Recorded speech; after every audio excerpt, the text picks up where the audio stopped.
आज की इस वीडियो में हम लोग द रैट ट्रैप चैप्टर को स्टार्ट करने जा रहे हैं। ये जो चैप्टर है रैट ट्रैप, इसको सेल्मा लेगरलॉफ, जिनका जन्म 1858 में हुआ था, उनके द्वारा लिखा गया है। सेल्मा लेगरलॉफ जो थी वो एक स्वीडिश ऑथर थी और एक टीचर थी, और वो पहली ऐसी वुमेन थी जिन्होंने लिटरेचर में नोबेल प्राइज जीता था। तो ये जो चैप्टर है रैट ट्रैप, ये एक बहुत इंटरेस्टिंग चैप्टर है और इसमें बताया ये गया है कि कैसे एक पर्सन जो है वो वर्ल्ड को एक रैट ट्रैप की तरह एज्यूम कर लेता है और उसके बाद खुद ही उसमें फंस जाता है। तो चैप्टर स्टार्ट करते हैं। Once upon a time there was a vagabond who went around selling small rat traps. यानी एक समय की बात है, एक वागाबॉन्ड, यानी वागाबॉन्ड का मतलब होता है आवारा, एक आवारा आदमी जो है इधर उधर छोटे मोटे जो है रैट ट्रैप्स को बेचा करता था, यानी चूहेदानी को। He made them from the material he got by begging, यानी जो भी उसको बीच में चीजें मिलती थी उससे वो जो है उस रैट ट्रैप का फॉर्मेशन करता था। The business was not profitable so he to beg and even steal to survive. जो बिजनेस है, यानी कोई भी आदमी चूहेदानी बेच के मैक्सिमम कितना कमा सकता है, तो वो बहुत ज्यादा कमाता नहीं था। इसी कारण से वो जो है उसके लिए सर्वाइव करना बहुत ज्यादा मुश्किल हो गया था और वो सर्वाइव करने के लिए कभी कभी चोरी भी करता था, क्योंकि उसका जो बिजनेस था वो प्रॉफिटेबल नहीं था। रैट ट्रैप बेच के कोई कितना ही कमा लेगा। His clothes were in rags, his cheeks were sunken and hunger gleamed in his eyes. यानी वेयर रैग्स, यानी कि उसके जो कपड़े थे वो फटे हुए थे, उसके चीक्स जो थे वो संकन थे। संकन मतलब होता है घसे हुए, यानी चीक्स जो थे वो एकदम जो है एकदम हार्ड थे, और उसके आंख में, यानी उस रैट ट्रैपर के आंख में जो है भूख जो है दिखाई दे रहा था, यानी उसको बहुत तेज भूख लगा था। एक इमेजिन करो, एक आदमी जो मतलब बहुत दिन से खाया ना हो, उसके कपड़े फटे हुए हों, उसके गाल एकदम टाइट हो, मतलब एक जो है बेगर जो होता है उसको इमेजिन करो, उसी की तरह वो जो है दिखा करता था, वो पेडलर। उस रैट ट्रैप को लोग पेडलर बोलते हैं। While he was engrossed in his thoughts about rat trap one day. Engrossed का मतलब होता है मगन, यानी अपने विचार में खोया हुआ था। A very amusing thought came to his mind that the world was a big rat trap। और एक बहुत अजीब सा विचार उसके मन में आता है, क्या कि वो जो वर्ल्ड है वो बहुत बड़ा एक रैट ट्रैप है, यानी बहुत बड़ी एक चूहेदानी है। It offered comforts and joys just like the rat trap offered चीज एंड पॉल। यानी ये जो वर्ल्ड है वो एक बहुत बड़ी चूहेदानी है जो कि हम लोग को खुशी और कंफर्ट यानी आराम तो देती है एक रैट ट्रैप की तरह। जैसे रैट ट्रैप में होता नहीं है कि हम लोग चीज का एक पीस रख देते हैं या रोटी का एक टुकड़ा रख देते हैं, और जैसे ही चूहे उसको खाने के लिए आते हैं तो उसमें फंस जाता है। उसी तरीके से वो वर्ल्ड को भी कंपैरिजन इसी तरीके कर रहा है।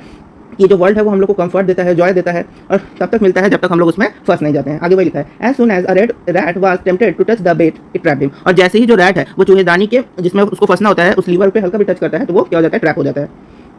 आगे जो है नेक्स्ट पार्ट में देखते हैं। इस चैप्टर में मेनली जो है 4 मेन कैरेक्टर्स हैं, एक ये पेडलर, एक ये क्रॉफ्टर, और आगे पढ़ेंगे तो एक आएगा आयरन मास्टर और उसकी बेटी एडला। यही 4 जो है मेन कैरेक्टर्स हैं इस चैप्टर के। अब नेक्स्ट पार्ट में बोला जा रहा है, वन डार्क इवनिंग, एक काली रात में, one dark evening as the peddler was travelling along the road. Travelling का मतलब होता है टहलना, यानी जो फेरी वाला, पेडलर मतलब होता है फेरी वाला। एक शाम जो है जो पेडलर था वो रोड के किनारे जो है टहल रहा था, और वो एक स्मॉल ग्रे कॉटेज में रुकता है नाइट यानी रात बिताने के लिए। एक ग्रे कलर के कॉटेज में रुकता है छोटे से। The owner who had once been a crofter, crofter का मतलब होता है काश्तकार, यानी जो मूर्ति वगैरह बनाते हैं उनको हम लोग क्रॉफ्टर बोलते हैं। Not only invited him in but was happy to get someone to talk to। यानी जो वो क्रॉफ्टर था ना, ये बहुत टॉकेटिव नेचर का था, यानी क्रॉफ्टर जो था वो बहुत ज्यादा बात बनाने वाला आदमी था। तो वो जो है इसको पेडलर को अपने जो घर था उसमें इनवाइट करता है अपने कॉटेज में, और उसको देख के खुश नहीं मतलब खुश तो होता है, साथ ही साथ उसको ये भी लगता है कि कोई मुझे मिल गया बात करने के लिए। The crofter who had no wife or children was very talkative and shared much about himself with the peddler। यानी वो जो क्रॉफ्टर था उसकी कोई पत्नी नहीं थी, उसके बच्चे नहीं थे, और वो जो है अपने से ज्यादा मतलब उसको जितना इन्फॉर्मेशन अपना देना चाहिए उससे ज्यादा इन्फॉर्मेशन जो है वो पेडलर को दे देता है। He informed the peddler that during his days of prosperity he worked at the Ramsjo iron work। और वो पेडलर को बताता है कि उसके अच्छे दिन, प्रॉस्पेरिटी का मतलब होता है जब वो बहुत ज्यादा समृद्ध था, बहुत ज्यादा धनी था, तो उन दिनों जो है वो रैम्सजो के आयरन वर्क में काम किया करता था। Now his cow supported him। He even shared the fact that he had earned 30 kroner by selling the cow's milk। और वो बोल रहा था कि अब जो है वो पूरी तरीके से अपने गाय जो होती है काऊ उस पर डिपेंडेंट हो चुका था, और उसने ये भी बता दिया उस पेडलर को, क्योंकि पेडलर क्या था, एक रैट ट्रैपर था, और वो जो है छोटा मोटा चोर भी था। और ये जो क्रॉफ्टर था वो इतना ज्यादा टॉकेटिव नेचर का था कि उसने ये भी बता दिया कि वो जो है गाय से दूध लेके, उसको गाय का दूध बेच के जो है लगभग 30 kroner कमा लेता है। The guest seem incredulous, incredulous का मतलब होता है यकीन नहीं होना, यानी वो जो गेस्ट था यानी जो पेडलर था उसको यकीन ही नहीं हो रहा था। So the crofter showed him the money also revealing where it was kept. और जो क्रॉफ्टर था वो पेडलर को ये भी बता देता है कि वो कहाँ पे रखा था, अपना पैसा जो था वो कहाँ पे रखा था। Next day both men left the cottage at the same time. अगले दिन जो है दोनों लोग एक साथ जो है घर को छोड़ के चले गए। बट हाफ एन आवर, आधे घंटे बाद द पेडलर रिटर्न। अब पेडलर जो है आधे घंटे बाद वापस आ गया। क्यों वापस है, क्योंकि छोटा मोटा चोर था। He went up to the window, smashed a pane and took out the 30 kroner from the pouch in which they were kept। और वो जो है आधे घंटे के बाद जो है पेडलर वापस आया, विंडो से एक कांच, स्मैश द पेन का मतलब होता है शीशे को तोड़ा, यानी खिड़की का जो शीशा है उसको तोड़ा, और वो जो 30 kroner थे जो कि क्रॉफ्टर जो है बड़ा टॉकेटिव नेचर वाला बता दिया उसको कि कहाँ पे क्या चीज़ है। उस 30 kroner को लेके उस पाउच को जहाँ पे वो रखा था वो पेडलर क्या हुआ, उसको लेके भाग गया। अब नेक्स्ट पार्ट में क्या बोल रहा है, the vagabond was quite pleased with his smartness. अब वो जो था वागाबॉन्ड वो अपनी चतुराई से काफी ज्यादा खुश था, यानी quite pleased with his smartness, अपनी चतुराई से काफी ज्यादा खुश था। He avoided the public highway and turn into the would.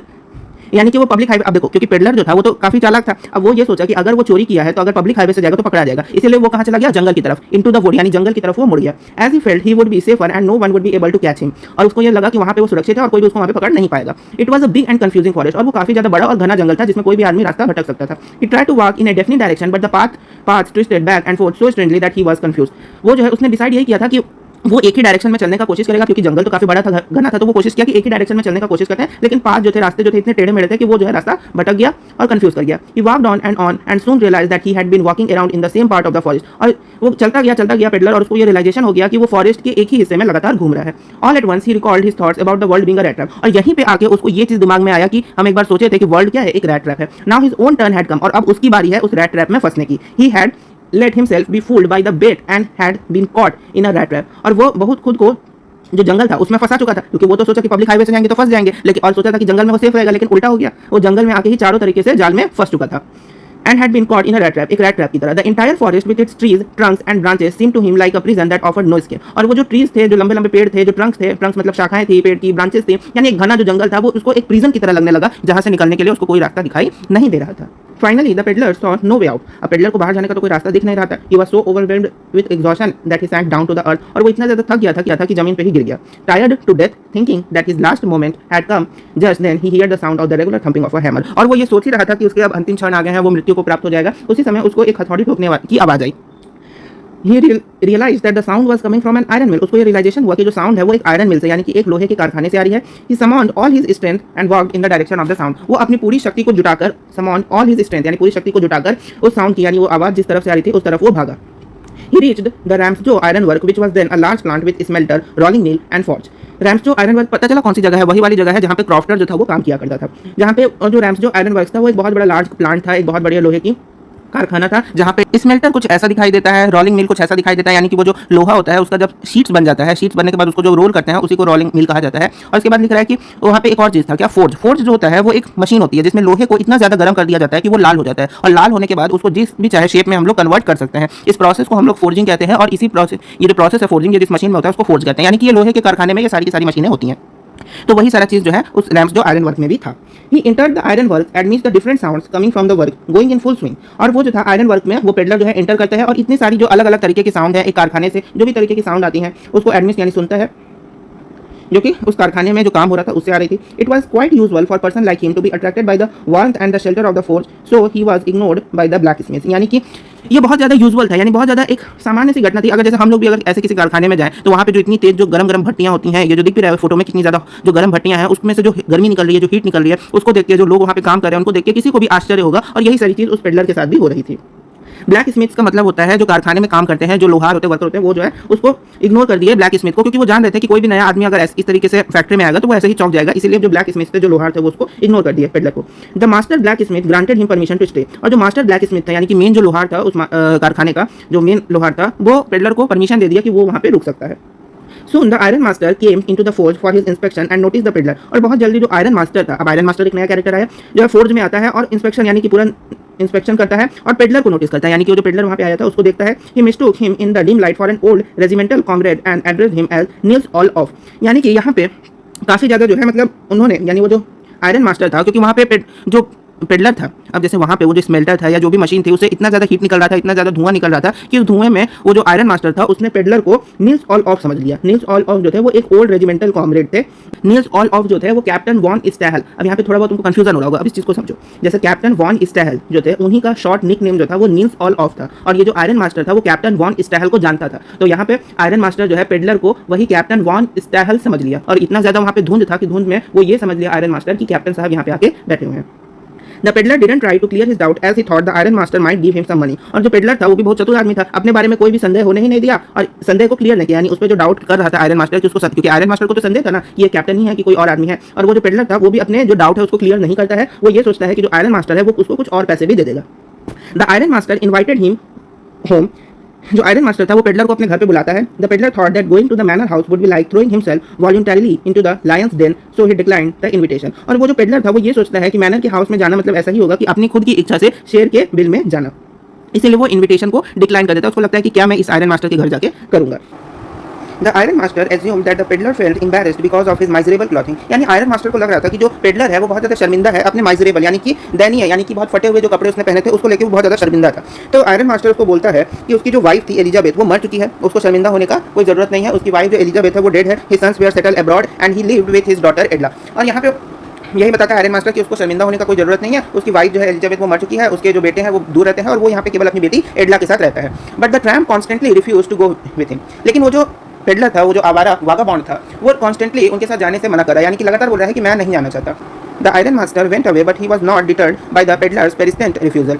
जो आयरन मास्टर है वो वहाँ से चला गया, लेकिन वो जो आयरन मास्टर था वो पेडलर की इस बात को नहीं माना, यानी कि पेडलर बोल रहा था कि मैं तुम्हारे घर नहीं आना चाहता हूँ, लेकिन जो आयरन मास्टर था वो उसका ये वाला बात नहीं माना। He sent his daughter to persuade the peddler. When Edla came to Ironworks, she found the man alarmed and frightened. यानी जो आयरन मास्टर है वो अपनी बेटी एडला को भेजता है कि वो पेडलर को मनाए कि वो उनके घर आए, लेकिन जब एडला वहाँ आयरन वर्क्स यानी कि जो आयरन मास्टर का जो फैक्ट्री था रैम्स जो आयरन वर्कशॉप, उसमें जब पहुँचती है फैक्ट्री में, तो देखती है कि जो पेडलर था वो बहुत ज़्यादा अलार्म का मतलब वो यहाँ पे चिंतित था, मतलब बहुत ज़्यादा यहाँ पे चिंता में डूबा हुआ था और बहुत ज़्यादा डरा हुआ था। She tried to comfort him, यानी कि जो एडला है वो उसको कम्फर्ट करने का यानी कि उसको शांत करने का कोशिश करती है। She somehow sensed that his fear conveyed that he was either a thief on the run or an escaped prisoner। और उसका जो डर था, पेडलर का जो डर था कि वो बहुत ज़्यादा डरा हुआ था, उस चीज़ को देख के एडला समझ जाती है कि या तो ये कहीं से भागा हुआ चोर है या फिर कहीं से ये जेल तोड़ के यानी एक escaped prisoner है, यानी कि एक कैदी है जो कि भाग गया है। Still she was very friendly and kind to the peddler। लेकिन उसके बावजूद भी, ये चीज़ जानने के बाद भी कि एक भागा हुआ चोर है, वो पेडलर के साथ बहुत ज़्यादा फ्रेंडली रहती है। The peddler felt confidence in her and accepted the invitation। और जो पेडलर है वो उस पर भरोसा करता है, यानी पेडलर को उस पर भरोसा होता है एडला पे, और वो जो है उसका इन्विटेशन एक्सेप्ट कर लेता है। He felt guilty and cursed himself for stealing the crofters money। और वो जो पेडलर था वो अब गिल्टी महसूस कर रहा था, अच्छा महसूस नहीं कर रहा था, क्योंकि उसने क्रॉफ्टर का पैसा चुराया था। कितना पैसा था? तो 30 क्रॉनर पैसा जो था उसने क्रॉफ्टर के यहाँ से चुरा लिया था। आगे क्या है? The next day was Christmas Eve, यानी अगला दिन जो था वो क्रिसमस का था। The iron master was happy that he would be spending his time with an old friend. और जो आयरन मास्टर था वो भी बहुत ज़्यादा खुश था, क्योंकि वो क्रिसमस की शाम जो है अपने एक पुराने दोस्त के साथ बिताएगा, कुछ समय उसके साथ रहेगा। He told Edla that they needed to feed him well and provide him with a better business than selling rat trap. वो एडला को, यानी जो आयरन मास्टर है, वो अपनी बेटी को बताता है कि हम लोग उसको बहुत अच्छा खाना पीना देंगे, बहुत अच्छे से उसका ध्यान रखेंगे, और उसको जो रैट ट्रैप का जो बिजनेस करता है, यानी रैट ट्रैप बेचने का, उससे अच्छा बिजनेस जो है पेडलर को हम लोग दिलवाएंगे। Edla said that she was doubtful about the peddler as he didn't display the slightest sign of being educated। लेकिन जो एडला थी वो डाउटफुल थी पेडलर के बारे में। क्यों? क्योंकि पेडलर ने अभी तक एडला या आयरन मास्टर को अपने एजुकेटेड यानी अपने आप को पढ़ा लिखा होने का कोई सबूत नहीं दिया था, कोई प्रूफ नहीं दिया था। However, the iron master told her to have some patience। लेकिन जो आयरन मास्टर है वो बोलता है कि तुम थोड़ा धैर्य रखो, थोड़ा पेशेंस रखो। Just then the door opened and the stranger entered the room। He was now well groomed। He was wearing clothes which belonged to the iron master। और तभी अचानक क्या होता है कि दरवाजा खुलता है और एक स्ट्रेंजर, एक अजनबी जो है कमरे में चला आता है। He was now well groomed, जो कि पूरी तरीके से तैयार था। well groomed का मतलब अच्छी तरीके से तैयार था। He was wearing clothes which belonged to the iron master। और वो जो कपड़ा पहना हुआ था वो आयरन मास्टर का था, मतलब आयरन मास्टर के कपड़े को वो पहन के आया हुआ था। The iron master realized that the tramp was no friend of his। और आयरन मास्टर को ये रियलाइजेशन हुआ कि जो ट्रैम्प है वो उनका दोस्त नहीं है। The peddler made no attempt to delude them any longer. और पेडलर ने ये कोशिश भी नहीं की, यानी क्योंकि आयरन मास्टर को ये चीज़ रियलाइज़ हुआ। अब यहाँ पे हुआ क्या कि आयरन मास्टर गुस्सा हो गया, और आयरन मास्टर को ये चीज़ रियलाइज़ हो गया कि ये जो ट्रैम्प है, यानी ये जो वागाबॉन्ड, ये आवारा जो आदमी है, ये उसका दोस्त नहीं है। लेकिन यहाँ पेडलर जो है वो कोई भी कोशिश नहीं की, यानी the peddler made no attempt to delude them any longer, यानी उनको धोखा देने की कोशिश अब वो नहीं किया peddler. He explained that he never said to the iron master that he was Nils Olof. और वो जो पेडलर था वो आयरन मास्टर को कभी ये चीज़ बताया नहीं कि वही जो है नील्स ऑल ऑफ है। He had even pleaded and begged for not coming to the manor house. और वो जो है लगातार जो है मैनर के, यानी कि उस आयरन मास्टर के घर नहीं आने का बहाना ढूंढ रहा था। He added that no harm had been done and he could put on his rags and go away. उसने ये भी चीज़ मेंशन किया कि उसने किसी भी चीज़ को कोई नुकसान नहीं पहुंचाया है, और वो अपना जो रैग्स है, यानी जो अपना कचरा है, वो अपना फिर से कलेक्ट करने लगेगा और वो वहाँ से चला जाएगा। The iron master said that the peddler had not been very honest and he would take him to the sheriff. और आयरन मास्टर यहाँ पे ये चीज़ बताता है कि जो पेडलर है वो बहुत ज़्यादा ऑनेस्ट नहीं है, और वो उसको लेके एक शेरिफ के पास जाएगा। शेरिफ बेसिकली होता क्या है कि पहले के समय में, ओल्ड एज में क्या होता था कि मैक्सिको या यूनाइटेड स्टेट्स की तरफ में छोटे छोटे जो है टाउन्स हुआ करते थे, तो उस टाउन्स में जो पुलिस होते थे, जो वहाँ उस टाउन का रक्षक होता था, उसको वहाँ पे शेरिफ कहा जाता था। तो वही चीज़ यहाँ पे बताया जा रहा है कि जो आयरन मास्टर है वो उस पेडलर को लेकर एक शेरिफ के पास जाएगा। द पेडलर गॉट एजिटेटेड मतलब कि पेडलर जो है ना वो बहुत ज़्यादा उस पर भड़क गया। आयरन मास्टर पे क्या हुआ? गुस्सा हो गया, आयरन मास्टर पे ही भड़क गया। He said that the world was like a big rat trap. अब यहाँ पे हुआ क्या कि दोनों, जो पेडलर था और आयरन मास्टर, दोनों में लड़ाई शुरू हो गई। अब यहाँ पे हो क्या रहा था ना कि जैसे एडला जो है जब एडला जो है पेडलर को बोली कि वो उसके घर आए, तो जब यहाँ पे घर पे एडला और आयरन मास्टर जब पूरी तरीके से तैयारी कर रहे थे क्रिसमस इवनिंग का, अच्छा खाना बना के रख रहे थे, अच्छे तरीके से घर को सजा रहे थे, और ये सब बातें कर रहे थे कि हम जो है पेडलर को अब रैट ट्रैप से अच्छा बिजनेस देंगे, तो इसी समय क्या होता है कि जो पेडलर है वो दरवाजे को तुरंत खोल के और आयरन मास्टर का कपड़ा पहन के घर में घुस जाता है, और यही चीज़ देख के आयरन मास्टर बहुत ज़्यादा गुस्सा हो जाता है, और उसके बाद पेडलर और आयरन मास्टर दोनों में क्या हो जाता है? लड़ाई शुरू हो जाती है। और लड़ाई ऐसी शुरू होती है कि बाद में जाके वो पेडलर ये बताने लगता है कि ये जो वर्ल्ड है, he said that the world was like a big rat trap and someday the iron master would also be tempted to touch the bait and would be doomed। यानी कि पेडलर को अब वही वाला अपना बात जो उसको जंगल में याद आया था कि जो वर्ल्ड है वो एक बहुत बड़ा रैट ट्रैप है, और जिस दिन पेडलर की बारी आएगी, जिस दिन पेडलर जो है इस चीज से टकराएगा तो वो अफसोस करेगा and would be doomed. Doomed का मतलब होता है बर्बाद हो जाएगा। Hearing this the iron master started laughing, और इस चीज को सुन के वो जो आयरन मास्टर था वो बहुत ज्यादा हंसने लगा। The iron master asked the peddler to leave, जो आयरन मास्टर था वो पेडलर से जाने के लिए कहता है, लेकिन जो पेडलर थी वो चाहती थी कि वो स्टे बैक यानी वापस आ जाए। She felt that they had promised the peddler Christmas cheer and it would be wrong to send him away. अब एडला को ये लग रहा था कि हमने तो पेडलर से प्रॉमिस कर दिया है कि हम जो है उस क्रिसमस की जो शाम है, क्रिसमस का जो पार्टी है वो पेडलर के साथ ही मनाएंगे, और उसको ऐसे यहाँ से जाने देना गलत होगा। The peddler was surprised by this gesture, और पेडलर जो था इस तरीके के गेस्चर से, इस तरीके की मतलब बिहेवियर से, क्योंकि इतना जब आयरन मास्टर और पेडलर के बीच में जब इतना सब कुछ हो गया तो इस तरीके के गेस्चर से कोई हैरान ही होगा, और वो हैरान कौन हुआ तो पेडलर हो गया कि जो पेडलर था वो सरप्राइज्ड बाय दिस गेस्चर, और जो पेडलर था वो इस गेस्चर से बहुत ज्यादा क्या हुआ, सरप्राइज्ड हो गया इस तरीके के बिहेवियर से। Edla further added that the peddler must have been through a bad time as he always chased away. अब एडला जो थी उसको ऐसा लग रहा था कि जो पेडलर है वो बहुत बुरे समय से गुजरा हुआ है, क्योंकि लगातार जो है वो इधर से उधर भागता ही जा रहा था, और वो जो है इतना ज्यादा परेशान हो गया था, इतना ज्यादा दुखी हो गया था कि उसके कारण वो सो भी नहीं पा रहा था। He could not even sleep due to unafraid. The iron master gave in and the peddler was allowed to stay on for Christmas, but the only thing he did was to sleep soundly after that. और जो iron master था वो उसने हार मान ली। Gave in का मतलब होता है हार मान लेना, यानी जो आयरन मास्टर था वो एडला के सामने हार मान गया, और जो पेडलर था वो वहाँ पे यानी कि उन लोग के घर पे रुक गया। But the only thing he did was to sleep soundly after that, लेकिन वो वहाँ पे रुका तो, लेकिन उसने कोई क्रिसमस की पार्टी नहीं मनाई, बस क्या हुआ वो जाके गहरी नींद में सो। Once or twice he was woken up to have food but decide that he only slept, यानी एडला और आयरन मास्टर ने एक से दो बार उसको जगाया भी कि कुछ खा पी लो, लेकिन वो सोता ही रहा। It seemed as the he had never slept as quietly and safely, और ऐसा देख के लग रहा था कि वो जो है इसके पहले कभी भी इतने शांति से और इतने सेफ तरीके से नहीं सोया हुआ है। The iron master and Edla gifted him the suit that he was wearing as a Christmas present, और जो एडला था और जो आयरन मास्टर था उसने उस पेडलर को जो सूट वो पहन के आया था, यानी जो सूट पहन के आया था जो आयरन मास्टर का था, वो उसी को एज अ क्रिसमस प्रेजेंट की तरह गिफ्ट कर दिया। The iron master and Edla gifted him the suit that he was wearing as a Christmas present, और जो आयरन मास्टर थे और एडला थे उन्होंने क्या किया कि जो सूट जो पेडलर पहना हुआ था उसी को एज अ क्रिसमस प्रेजेंट जो है उसको गिफ्ट कर दिया। She told him that he was welcome to spend even the next Christmas with them, और यहाँ पे एडला बोलती है कि जो पेडलर है वो हम लोग के साथ अगला क्रिसमस भी मना सकता है। The peddler kept staring at her in boundless amazement, यानी कि वो जो पेडलर था वो अचानक यानी बहुत ज्यादा आश्चर्य से उन लोग की तरफ घूर रहा था। स्टेयर मतलब घूरना। The next morning the iron master and his daughter went to the church for Christmas service, leaving the peddler at home, और अगली सुबह जो है जो आयरन मास्टर है और एडला जो है वो क्रिसमस की तैयारी के लिए कहाँ जाते हैं, चर्च जाते हैं, और पेडलर को घर पे ही छोड़ देते हैं। They return home and Edla was very sad, और जब वो घर आते हैं तो एडला बहुत ज्यादा दुखी हो जाती है। क्यों दुखी हो जाती है? क्योंकि at the church they had learned that a rat trap seller robbed an old crofter who once worked at their dams to iron work. The iron master was furious, यानी कि चर्च में उनको पता चलता है कि एक बहुत पुराना जो क्रॉफ्टर था, एक बहुत पुराना काश्तकार जो था, जो कि रैम्स जो आयरन वर्क में काम किया करता था, वो एक रैट ट्रैप सेलर के द्वारा लूटा जाता है, और इस चीज को देख के जो आयरन मास्टर था वो बहुत ज्यादा गुस्से में था। They thought that by the time they would reach home the peddler would have escaped with all their silvers and other valuables, और वो ये चीज़ सोचते हैं कि हम लोग को जल्द से जल्द घर पहुंचना चाहिए, नहीं तो जो पेडलर है वो सिल्वर और बहुत सारे जो भी कीमती चीज़ें थी, जो वैल्यूएबल आइटम्स थे, उनको लेके वहाँ से भाग जाएगा। When they got home the iron master asked the valet if the peddler was still there, और जो आयरन मास्टर था और जो उसकी बेटी थी एडला, जब वो लोग घर पहुंचे तो वो अपने वैलेट यानी अपने जो सर्वेंट थे, उनके जो नौकर थे, उनसे पूछता है कि क्या पेडलर अभी भी यहाँ पे है। The valet informed him that the fellow had left but he had not taken anything with him, instead he had left something for Edla. Edla opened the package and found a rat trap. In the rat trap were 3 wrinkled 10 kroner notes and a letter, यानी कि यहाँ पे बोला यह जा रहा है कि जो वैलेट है यानी जो सर्वेंट था वो उनको बताता है कि जो पेडलर था वो यहाँ से जा चुका था, लेकिन वो अपने साथ कुछ लेके नहीं गया था, बल्कि वो जो है एडला के लिए कुछ छोड़ के गया था, बल्कि वो जो है एडला के लिए एक पैकेज छोड़ के गया था। और वो खोलती है तो उसमें जो है वो कुछ फटे हुए, कुछ रिंकल्ड, कुछ मुड़े हुए जो है 10 kroner नोट्स और एक लेटर को मिलता है। The peddler had written that since Edla had treated him like a real captain he also wanted to be nice to her, यानी एडला जो है जब वो जो लेटर था वो किसके द्वारा लिखा गया था, पेडलर के द्वारा। The peddler had written that since Edla had treated him like a real captain he also wanted to be nice to her, यानी यहाँ पे वो ये चीज बताता है कि जो एडला थी वो उसको एक रियल कैप्टन की तरह ट्रीट की, यानी उसका बहुत अच्छे से ध्यान रखी, and he also wanted to be nice to her, और वो भी उसके साथ जो है यानी पेडलर जो है वो भी एडला के साथ जो है बहुत अच्छा व्यवहार करना चाहता था। He wanted the money to be return to the crofter, और वो जो क्रॉफ्टर था यानी काश्तकार था उसको पैसे वापस करना चाहता था। He further wrote that he would not have been able to escape the rat trap, और वो ये भी बाद में लिखता है कि वो इस रैट ट्रैप से कभी भी एस्केप करने के काबिल नहीं होगा। If he had not been raised to the status of a captain, जब तक वो जो है एक कैप्टन यानी कि एक कैप्टन के पोजीशन पे नहीं पहुंच जाता वो कभी भी इस रैट ट्रैप को एस्केप नहीं कर पाएगा। He even signed the letter as Captain von Stahl, he was a changed man, और वो जो है बाद में जाके हम लोग को उस पेडलर का जो असली नाम है वो पता चलता है, और असली नाम उसका क्या पता चलता है, कैप्टन वॉन स्टैहल, और इन्हीं का कैप्टन वॉन स्टैहल और इन्हीं का जो निक नेम था वो क्या था, निल्स ऑल। तो ये था आपका चैप्टर।